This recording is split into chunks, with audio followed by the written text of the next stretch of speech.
I'm not gonna lie to you, Harry's new song, Keep Driving, kind of gives me the same vibes as Bo Burnham's That Funny Feeling, and if you disagree with me, you're wrong.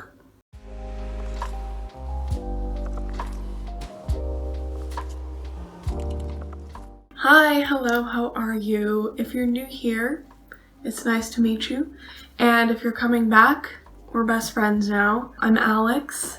I hope you are doing well, and if not, that's okay. I totally get that. We've all been there, and I hope tomorrow is better. Harry Styles released a new album, and I had no idea he was going to.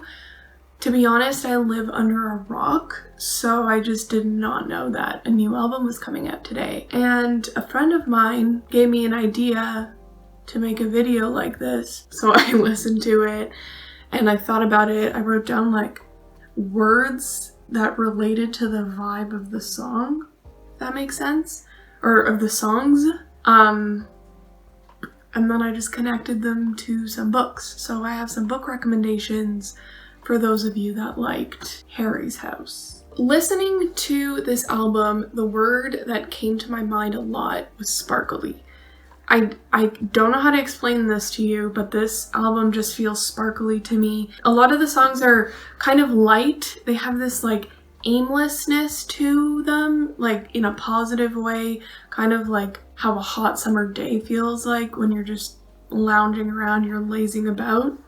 That's the energy that this album gives me, or at least a lot of the songs gives me. It made me think of this book, Utopia Avenue by David Mitchell, who wrote Cloud Atlas.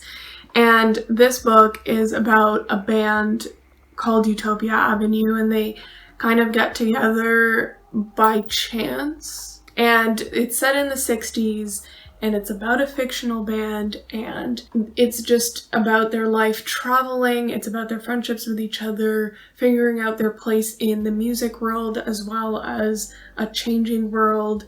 And it has these elements of magical realism to it. It's very interesting. David Mitchell has a very unique writing style, and as I was listening to this album, there were just like moments where this story popped into my mind. So it just felt like it made sense. A lot of the songs were also about love, and I don't think they were necessarily about romantic love. They were also about like friend love. So it was, like I said, like an aimless summer day. You're just spending time with your friends. You're just having a good time. It's like those moments where you know that this is going to be a moment to remember. You know what I'm saying? So I wanted to pick a book that details a love story that's not necessarily romantic love. And so I immediately thought of Just Kids by Patti Smith. This album also gave me New York energy. I'm not sure why. His last album had LA energy. Can't explain it. But this one has New York energy. So this came to mind.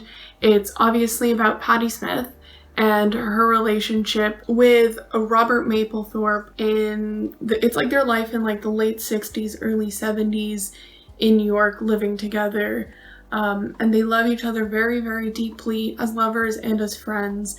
And eventually Robert passes away from AIDS. And this just covers like all the wild adventures they went on together, being artists at that time in the heart of a city that was so big on art and culture. The vibes, they made sense in my mind. This also kind of goes along with the theme of sparkly glitz and glam. It made me think of cinema, made me think of that song where he talks about film in black and white, and I can't remember the name right now. But I want to recommend The Seven Husbands of Evelyn Hugo. Something about this old-timey cinema vibe just makes me think of this album. I don't know why I keep connecting it to books set in like the 60s, 70s, but I guess that's the energy this album is giving me. A lot of the songs just gave me this like old Hollywood star perspective, even though I just said that this was a New York album.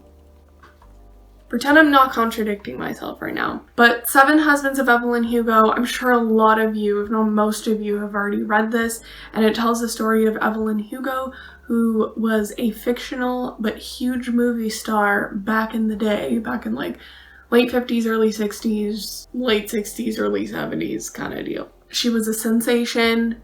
She talks about the 7 different husbands she had throughout her life, and there was a reason for every single one of them. But most of all, it focuses on her story with Celia St. James, and how they were lovers, and how, like, they've been through so much together at a time where being gay was pretty much frowned upon and you could go to jail for it. So, and then along with the aimlessness theme, like this feeling of like plotlessness, I'm going to recommend a book by the queen of plotless stories herself. That's right, ladies and gentlemen, Normal People by Sally Rooney. This is about not knowing what's going on. It is about Connell and Marianne and their relationship with one another, and how a lot of the time it's like right person, wrong time kind of feel, you know? And I feel like a couple of Harry's songs in this album have that kind of theme to it. It's like right person, wrong time. This is just a book that I recommend all the time. If you've already been here, you already know that. But it just felt like it made sense for this album. The aimlessness of the album connected really well to the aimlessness of the story. Not to say that it's purposeless, but it has that wandering feeling to it. Okay, like this, I'm not trying to say anything negative about the album, but it did give me trying to be pretentious and sound interesting vibes. I don't know if it was the stories that Harry told through his songs or the album itself that gave me that energy, but I was still getting that energy from some of the songs. And so it made me think of one of my favorite pretentious but trying to be pretentious books, The Unchangeable Spots of Leopards by Christopher Jansama. This is a weird and pretentious book about this nameless main character who kind of tries to change his identity through the story at every different like shift in his life. He's an author. He's trying to write the next great American novel. Need I say more? I don't know. I feel like it's very self-explanatory. The cover also gives me the same beige energy that Harry's cover is giving us. So I'm not here to make sense of these recommendations. I'm just here to give the recommendations. And last but not least, I want to recommend the Raven Cycle series by Maggie Statefire. All of the books, just all of them, they have this like magical aspect to it. Again, ties into that sparkly, lighthearted theme to Harry's album. And also, these books are about friendship, and they're about the love that you have for your close friends and the love that you have for the memories you build with those close friends, which I get a lot from this album. This album feels like a flip through a photo album, and you're just kind of like taking a sneak peek and like into his favorite moments with people. So yeah, definitely read the series either way, but I felt a connection between the two of them. Anyway, that's it, that's all. I don't know if any of these recommendations made sense to you. I never feel like they do when I film these, but they make sense to me, and I think that's what matters the most.